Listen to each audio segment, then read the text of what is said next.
This video contains spoilers for Samurai Jack Season 5.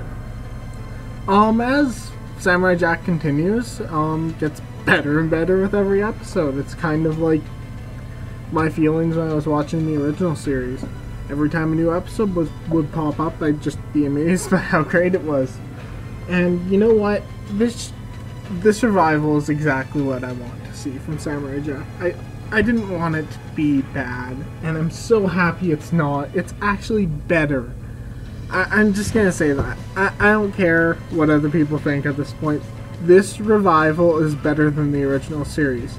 It ups the stakes, ups the animation. Everything is so beautiful in this. The backgrounds, the colors, the music. It's a gorgeous show. And when you look at other revivals and reboots that pop up, it sticks out like a sore thumb. Samurai Jack is really an anomaly. It really is. And I have no words for how amazing this has turned out. Even if there wasn't the original theme song like I thought last week. Maybe it'll show up later, maybe it won't. Even though things are changed, things are different, this is what we want. When you see something like Teen Titans Go, or the Powerpuff Girls reboot, or even the Ben 10 reboot, Teen Titans Go just makes people mad. Powerpuff Girls had its time in the limelight, and it occasionally gets like an angry rant about it. And who the heck remembers the Ben 10 reboot? It's still around and it feels like it was ages ago. I heard about it a little bit when it premiered, and I haven't heard about it since. That was a dead-on-arrival reboot, and we all knew it. And you know what? Seeing this, it kind of gives me hope for what we're going to see with their DuckTales reboot. That I'm actually excited for, because when you look at that, I love the animation style they use. The animation style they use is like nothing I've ever seen before. Actually, it is somewhat. If you watch The Loud House and the like comic, like that's more of a Sunday comic strip kind of style of show. This DuckTales reboot is very much appealing to the comic book, because Donald Duck is one of the biggest comic book characters in the world. Believe it or not, the Donald Duck comic universe is one of the biggest in the world. But yeah, reboots so rarely turn out the way we want them to, and our culture's obsessed with them. Like, if this isn't a new phenomenon, I guess it's really highlighted with pop culture now, the way that the internet allows us to share things. Heck, this weekend, Power Rangers opened up. I'm filming this on a Friday, because my Samurai Jack reboot episode came yesterday on a Thursday. I get really sporadic episode times on YouTube, but well, not YouTube, on iTunes. But Power Rangers, the film opened up this weekend. It's not like reboots and revivals are estranged and odd in this culture. Heck, we got Marvel movies every year. We're getting 3 this year. You always get sequels. Things that are popular or have nostalgia with people, we like to continue them. We like to see new takes on them. We like to see new adaptations of it, loyal, different. And I think we get really mad when something gets something so inherently wrong that it just pisses you off. Something like the last Airbender movie. Things like the Transformers movies even. That's nothing like the original show, but hey, I can at least say the Transformer movies are different than the original show. And, you know, I think when something is rebooted or revived and it does its audience a favor, and it, like, actually makes you feel like it deserves to exist, I think that's when we're forgiving of it. Like, take a look at all the live-action Disney remakes. I saw Beauty and the Beast the other week, and you know what? With a few added elements, I'm gonna probably not buy it on video, and I'm going to end up watching the DVD of my animated Beauty and the Beast over and over again. See, like, things like that are probably gonna fade from existence, save for like a really niche audience. But at the same time, there are updates and reboots that we really like. And sometimes something gets everything right and then botches it with one element. I remember seeing The Jungle Book. The Jungle Book, I really loved that movie up until the last few minutes. Me and my cousin went to go see it, and we hated it walking out. We were like, oh, that movie was so good. We kept leaning over to each other and saying, you know what, this is different, but it's good. Feels like it could have existed. Yeah, I like this. But then you get the ending where it's just botched. It botches itself so badly by just sequel baiting. It did that so it could have a sequel, and it feels so obvious. So, Samurai Jack actually doing its audience a favor and actually, you know, making us happy to see this is a rarity. Like, the way Samurai Jack here is better. It's the same but different. How can I describe this? The backgrounds and the art in the show are wowing me. I love the backgrounds in the show. They're like on par. Actually, no, they're better. But if any of you watch Steven Universe, if one of the big things that's praised about that show is the backgrounds, the way they're almost like watercolor, the way they're just these gorgeous, really soft colored backgrounds that you kind of wish your world looked like. This one's kind of the same way, but in a different, not soft, like, I think everyone knows what I'm talking about with this episode. The way, the fireflies are lighting up things green, the way, Jack's fighting in the shadows, and it's only the light when the blades clash. Like, things like that really pop. They really stick out, and you know what? This episode, I'm probably going to just repeat a bunch of points that I did last time, but how can I not? Because they expand on all of them. I think I'm going to address the elephant in the room first, though, with Aku. Yeah, going into the season, we all know Mako's dead, but we also all love Aku. So they got a pretty good, imitator, same guy who did Iroh in Avatar: The Last Airbender and Legend of Korra.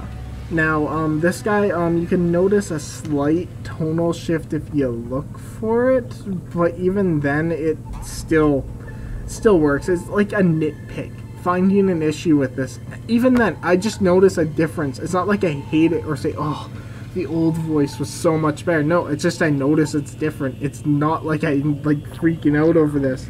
And you know what? The characterization of Aku it's on point. It's perfect. It's like the original series. It's not sticking out. It's not trying to be something else. It completely fits into this universe.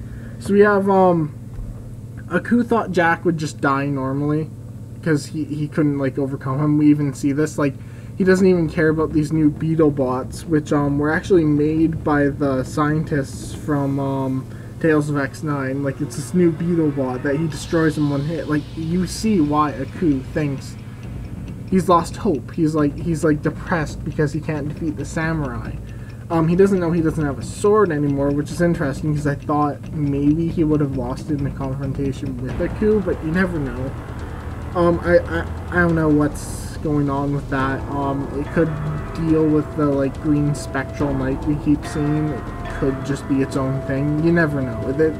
This show is going in directions I only dreamed of. Like, I wasn't expecting this, but when I was watching, I'm like, yeah, I wish more shows went this way. Not like necessarily gory and blood and like not even Samurai Jack's not even gory. I would just say just like violence, like he kills someone. I don't want to see that in every show, but the intensity in the situation, the way they played with art, I wish more shows took risks like Samurai Jack did. Because when there's this like silence, it's respect for the fact that there's sound effects or soundtrack. It really pops. And yeah, this show's doing it perfectly. This might be one of my favorite shows airing right now. I'm not sure where I'd rank it. Right now I'm kind of like, the shows I'm watching at the moment include Samurai Jack, Steven Universe, Star vs. Forces of Evil, Star Wars Rebels, like, you know the usual stuff that you see airing right now. Heck, you'll see it all over my channel. Shameless plug, I don't care. I don't care if people subscribe or not. But yeah, you get these interesting risks and these interesting artistic choices. Like, for example, the parallels in this episode. You get a parallel between Jack and this wolf. This wolf ends up dying at the end, which does that foreshadow Jack's death. But it runs into these like tiger things, which are symbolizing the daughters of Aku, who Jack ends up fighting in the episode. Now, this wolf kills all these tiger things and ends up dead, or I'm pretty sure it was dead. Judging by the amount of blood, nothing can survive that amount of blood loss. But hey, if it's alive in another episode, so be it. It's kind of like foreshadowing that if Jack ends up going into this fight and ends up defeating his enemies, he won't overcome them. If he overcomes these foes, he's going to lose his life at the same time. So it may be hinting that in order to avoid the fate the wolf had, he's going to have to find an alternative to just outright slaughtering the daughters of the coup. By the way, that reaction when he kills the one daughter, because he thinks they're all machines, and they do this very cleverly, because it's not like, oh, I think they're machines. No, he's at his lowest moment, he admits this. It's very naturally woven into the dialogue. You can see how he'd think that, because in the last episode we had a robot assassin who had just as much movement and like a humanoid body shape, so he thinks they're robots. And when he ends up taking his life, there's just this look of shock, and he just has to leave. He just has to get out of there, and he doesn't really have time to process it. So I'm going to guess that in the next episode, he's going to be dealing with this heavily. He's going to have like kind of a moment where he's gonna freak out about that. He might have a flashback, because he's on the edge of some pretty dark stuff. And amidst this other parallel, there's also a parallel you can find between Jack and Aku. Aku is very much lost his will, and Jack's very much the same way, and they both have this conversation with themselves at one point. Aku's was played more humorously, while Jack's was a little bit darker. But the parallel between Aku and Jack is very interesting, because they're very much opposites. So it's showing that even though they're opposites, they're very much the same at the same time. So I love the way they parallel in the show, and you pick up on it, you understand it. I probably don't need to explain this. Everyone probably picked up that, hey, there are some parallels in the show. It's kind of foreshadowing things. I'm just stating my thoughts. Yeah, but Aku and Jack have these parallels, but while Aku's just seems to like he wants someone to solve his problem, Jack's considering, I'm not exactly sure how to pronounce this, but it's spelled, and I kind of like see it as seppuku. It's this form of ritual suicide that's usually reserved for the samurai culture, which means taking your sword and disemboweling yourself. That's how, like, and it's in order to avoid defeat in battle, or like it's to have an honorable death instead of some like trick killing you, or someone capturing you and torturing you. Like this is how you would like kill yourself if you knew there was no other option. So this like personification of a younger Jack wants the current Jack to kill himself, and if I had to guess, because he's a samurai, it's going to be through seppuku, which is disembowelment. I don't think it's going to happen, but I wonder if Jack will ever get to the point where he contemplates this again. He doesn't seem to want to die. He runs to these ruins. He seems to be like he wants to push on, even though he feels this immense guilt, this survivor guilt, that he feels like he's the last one. He's just tired. He's been doing this for 50 years, and you completely understand, because the way he has like these breakdowns in combat, which, by the way, I'm thinking that this is going to keep recurring in combat when he's under stress.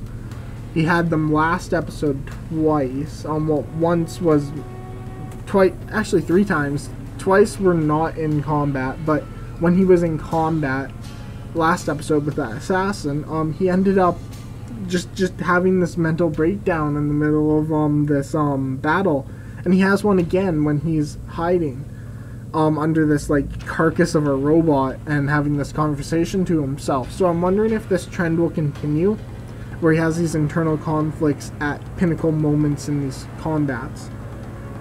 Yeah, and then like he runs to these ruins, and you get this amazing chase scene where the they start out with sound effects of rain falling, but it quickly transitions into music. And it's stunning. You don't even notice the music fade. Actually, that's backwards. You don't even notice the sound effects fade. The music just picks up, and you're just so engrossed because they slowly switch it that you don't notice. You don't care. You're not like, oh, they're starting music. No, it blends perfectly into it. So while you're watching these Daughters of Ku run around with music blaring, you can still picture in your mind the sound effects that would be going of their feet hitting the stone, because they play this. They play these sound effects. And by the way, Samurai Jack is one of the best shows for sound effects I've ever seen. I like how they use old school sound effects too. It's pretty cool. And yeah, the sound effect transition into music was probably one of my favorite moments. That music when they're closing in on the tomb he's hiding in was just phenomenal. And I should probably mention the action scenes in this, because my god, this show puts shame to every other sort of trying to be action show out there. Like, if you look at television currently, like things like even like Star and Steven Universe are nothing compared to this. The closest I can get with that is Star Wars Rebels, but that's very it's very hit or miss. It's not as good as this action. Like in Star Wars Rebels, you might get a lightsaber fight that is a few moves, or a gun battle, or a space battle. But rarely do you get an episode as intense as this. They have had episodes where it's as intense like this, like the season 2 finale, which is called Twilight of the Apprentice. That is very much a very action-heavy episode. But Samurai Jack, I feel like, is going to be that consistent action that we're going to get in television right now, and I'm hoping more shows pick this up. Because Star Wars Rebels is good for action, but it's not... that's not all it focuses on, nor should it. I feel like, I hope that Samurai Jack, being the way it is, I hope it entices the next generation of creators to create some more action-oriented shows, because we can't leave all of our action demands on Dave Filoni. I mean, you really can't. And I know he's like in charge of Lucasfilm Animation now, but you can't. Like, I hope some other people pick up that mantle, because really, besides that, Star and Steven Universe might have quick action scenes. Like Steven Universe, I think Malachite versus Alexandrite, and then a couple of like fights like Jasper versus Stevani. That's about it. Like, that show has really quick, fluid action scenes, but they're very short. You don't get like the extended, like intense moments like you do in this episode. So yeah, that's one thing I'm hoping gets picked up, because we used to have quite an abundance of action shows on television. You had things like Teen Titans, Spectacular Spider-Man, you had all sorts of shows, even like Star Wars The Clone Wars. Like, you get these shows that are very action-oriented, but for the longest time now, we haven't had one. Like I said, it kind of faded down to Star Wars The Clone Wars, then Star Wars Rebels, of course, because it's a sequel series. Like, really, is that all that's left from that era? And now we have Samurai Jack reviving. Like, I know you get random ones like in Rick and Morty occasionally, but man, I want to see another action-based cartoon, and not just one that occasionally delves into it. One that action is one of the main themes of the show. Like, actually, yeah, they're very rare. We tend to lean more towards comedy now, which is I don't know, I kind of like when shows have other themes. Like Gravity Falls had comedy in it, but it was mystery. Adventure Time is adventure, and then comedy second. Something like Legend of Korra and Avatar The Last Airbender is an action-adventure with comedy in the background. I feel like comedy is very good, but you need something else along with it, because a good joke is a good joke regardless of what genre it's in. Just like, I feel like right now, like, a lot of the shows that are being pushed out are comedy based. Like things like, just, you know, Cartoon Network. You've seen what's greenlit recently. I want Infinity Train. I want a mystery show, because even worse than action, mystery shows are impossible to come by. But thankfully Gravity Falls came, so that will spawn innumerable ripoffs. So what can I say? And that was a really big tangent about like how we just have a lack of action shows, but hey, what can I say? I hope this inspires things, because it's really that good. I hope this starts a trend in animation. This is what I want to be a trendsetter, not Teen Titans Go. Please let that trend die, just of being random and thinking it's funny. I mean, even Butch Hartman fell into that trap, and I really admire that guy. Just please stop. Random is not funny. Calculated and important is funny. Like, think about memes even. The funniest ones are ones that showcase intelligence. Like, there is something to be said about comedy that's intelligent. But anyway, I'm getting off track. I need to stop talking about that.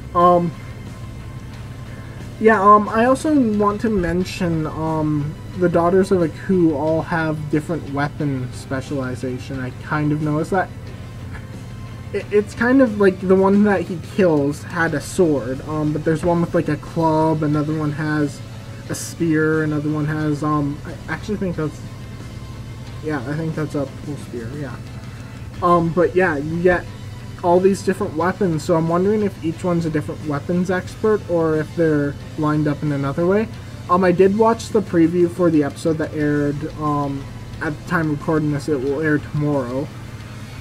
So I do know, like, I like seeing the shot of, only 6 of them running, because it shows that the one is dead, and I wonder if we're gonna have a mourning moment. Or if they're gonna be killed. Like, if you watch that preview, he has the club of one of his daughters at one point, so it might be a killing spree. It might turn into a massacre. Just be warned. I actually want to talk about that, moment where he kills the daughter. I know I touched on it earlier, but really well done. I really want to applaud this show for the way it uses violence and the way it uses that, because as much as I love something like Rick and Morty, it sometimes goes into massacre territory, and like the impact of a death doesn't hit you as much. Like, Rick and Morty is able to do that when they put focus on it, and I feel like Samurai Jack did the same thing. Like, in Rick and Morty, they might, like, remember Morty Night Run, where they just, I think, like, a bunch of people just die when, the cloud goes into the one guy's head and makes him, wonder what he's living for, and it ends up, like, killing, like, 50 people. Like, they treat that as a joke, but then you get scenes where people legitimately die, like in, I won't spoil it, but, in, Rick Potion number 9, like, that's an intense moment. I feel like Samurai Jack knows, very much like Rick and Morty, when to treat death appropriately. And, you know, the way it's played out, the scene, the quickness of the scene, the way that it moves on quickly, you don't have, like, this, I don't know how to put it, you don't have just an annoying scene where it just suddenly takes you out of the moment. Like, it kind of comes as a shock, because, yeah, Jack would use these moves on, robots all the time, you wouldn't bat an eye, but then suddenly, like in the last episode, he cut a guy in half. Imagine if that oil had been blood. We would have been, like, shocked by that, but here, he just slices the neck, and the amount of blood is appropriate, the way they treat it is appropriate, the way it's shot, the way it's paced, everything is just perfect, and it comes and goes so quickly, but it leaves an impact. That's the best way I can put this. The death in the show leaves an impact, and really, the worst thing a show can do is not leave an impact. As much as people hate something like Teen Titans Go, it leaves an impact on you. And like I mentioned earlier, like the Ben 10 reboot, does anyone really care about that? Did that leave an impact on anyone, good or bad? No. Like, I keep forgetting it exists. You probably were like, oh yeah, that exists, I forgot about that.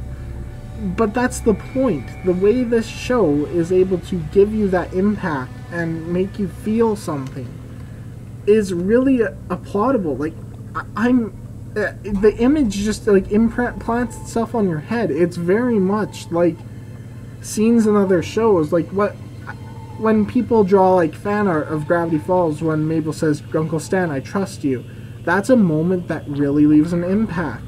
Steven Universe has a lot of those moments, and one of the most solidifying ones is in Jailbreak. People really fall in love with that moment. People like moments where it leaves an emotional impact on them, and I feel like this is going to be one of those scenes. And if Samurai Jack's able to have that happen in its second episode out of this 10 episode run, just thank you so much. I have barely any other words. I've just flown through all my notes on this, and you know, Samurai Jack season 5, I feel like just the way it's going, it may end up like just one of the greatest cartoons of all time. I already thought it was on that list, but I feel like this 5th season has really elevated it quite a few steps. And you know, I feel like this is just one of those shows that everyone should respect. Even if you don't like Samurai Jack, I feel like it's one of those shows that like people just agree is good. It's like the original Star Wars or some other momentous like movies. Like a lot of people may say, oh, I don't like that because it's like popular or didn't do anything for me, but you appreciate something about it. I feel like Samurai Jack is very much that way. This is a show that is just, it has that artistic merit that it deserves to be treated as something else. Like I remember on like TV Guide's 100 like greatest shows of all time, or like it was a book, it was like TV the book or something. Samurai Jack was like an honorable mention. And you know what? As much as people like praise things like The Simpsons that have been around for a long time, or SpongeBob, which was good at one point, you know, to be able to come back after so many years and leave such a big impact on people, this show is going to go down in history. It feels like something, if you're trying to get into the industry, just watch it. Like, this is going to end up being like how in film classes they show movies like Star Wars to show you how the models were made. Because its ability to use silence is what sets it apart. Its ability to leave an impact on you with very little dialogue, just the shift of an eye, movement. Yeah, this is honestly one of the best shows of all time. Like, oh,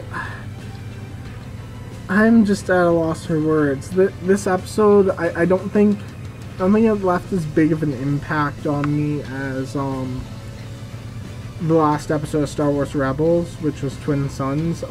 But that had a very similar way. It used minimal dialogue, and it used just all these sorts of tricks and these very well thought out scenes.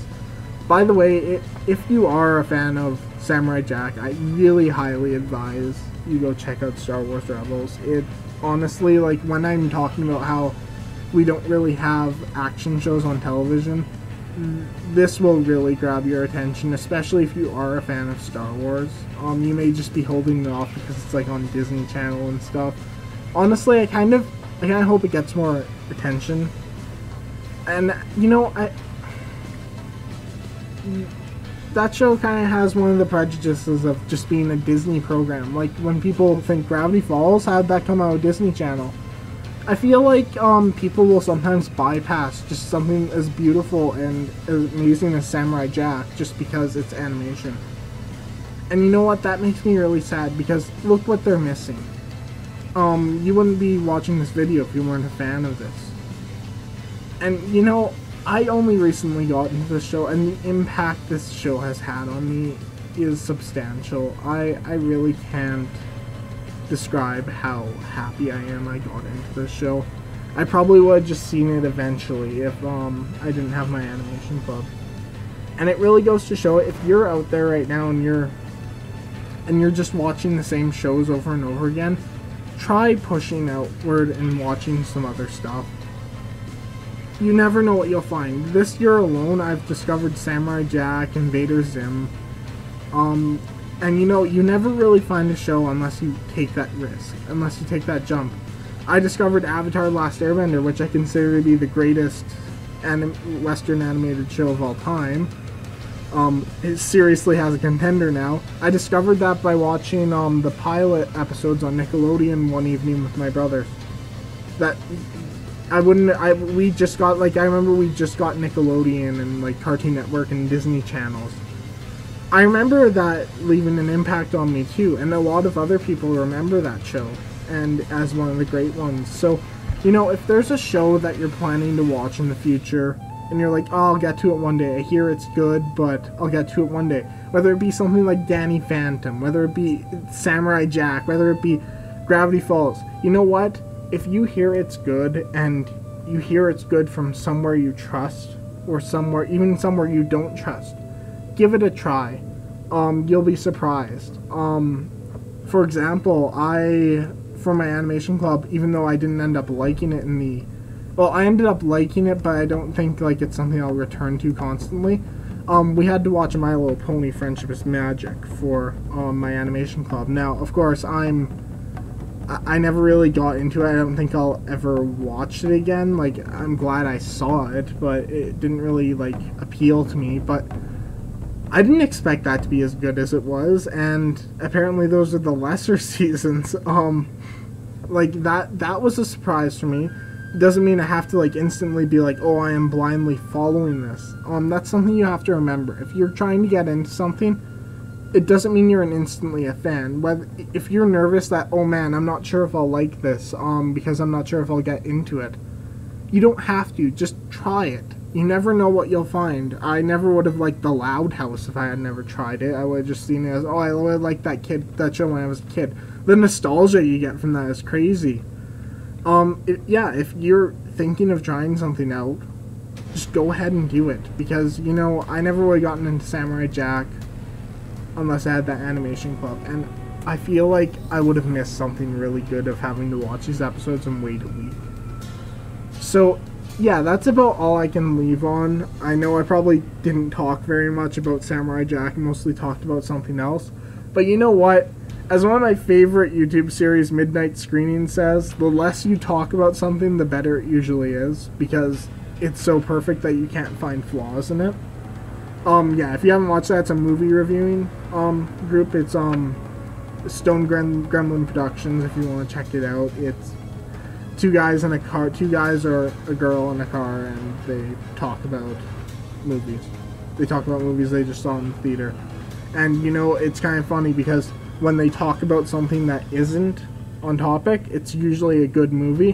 And if they constantly talk about something over and over again, it's usually bad. The only time that there's an exception if something is like so meaningful to a person that they can't help but talk about it. Like last week, I talked about Star Wars Rebels constantly because I'm such a big dweeb for Star Wars Rebels. But here, I have nothing to say. It's so perfect that I can't even like compliment it because there's not much going on. Like, he's running through the rain. It's so beautiful, but I can just describe that so quickly, and it takes up so much time. You want it to take up so much time. So that's about it. I'm not going to ramble anymore. Let me know what you thought about it in the comments down below. And yeah, I'll see you guys next time. Bye.